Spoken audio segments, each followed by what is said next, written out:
Tous les jours de la semaine, dès 7h30, François est à son poste au rayon bébé. 20 ans déjà qu'il travaille dans cet hypermarché de Vineuil. Une ancienneté remarquable puisque le quadragénaire est atteint de trisomie 21. Ça, c'est coton-tige.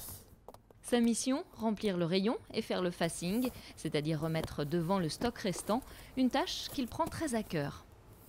Moi, je suis fier, fierté. Moi, je suis plaisir. Et le travail, c'est autonome. C'est bon pour la tête. Sur les 340 salariés de l'hypermarché, 21 sont considérés comme travailleurs handicapés. François, lui, est présent 24 heures par semaine. Et pour que tout se passe bien, il faut comprendre son fonctionnement. À chaque changement de responsable, un nouveau point est organisé entre l'entreprise, le salarié et ses parents. Il faut régulièrement répéter les choses à François pour que ce soit intégré.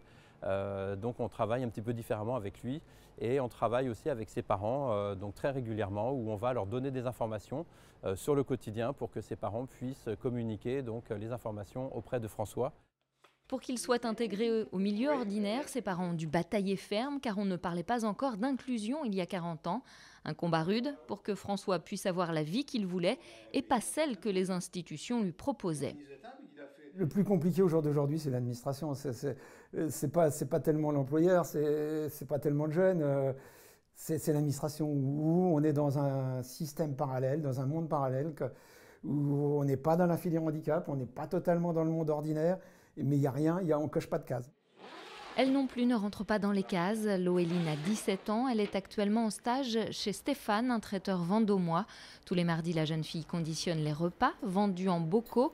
Loéline sait lire, écrire, compter et faire la cuisine, c'est son rêve. J'adore la cuisine avec Stéphane parce que c'est pour faire plaisir pour moi. Moi, mon métier, j'aimerais faire, c'est la cuisine, le lien de la serviette, de la cuisine. Tout échanger le regard sur le handicap. Quand elle n'est pas derrière les fourneaux, Loéline est scolarisée dans un lycée privé, mais elle s'y sent mal.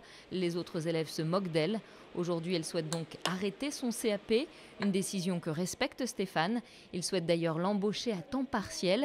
Lui qui a travaillé pendant 5 ans dans un ESAT milite pour une plus grande intégration dans le milieu ordinaire.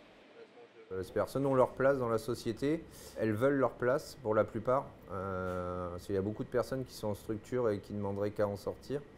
Ce qui pourrait laisser la place à d'autres qui en ont vraiment besoin. Donc du coup, voilà, autant essayer de leur donner un peu leur chance. Selon la Fédération Trisomie 21 France, il naît chaque année 500 enfants porteurs de cette maladie. François et Loéline font partie de ceux que l'on a écoutés et qui ont pu choisir leur vie.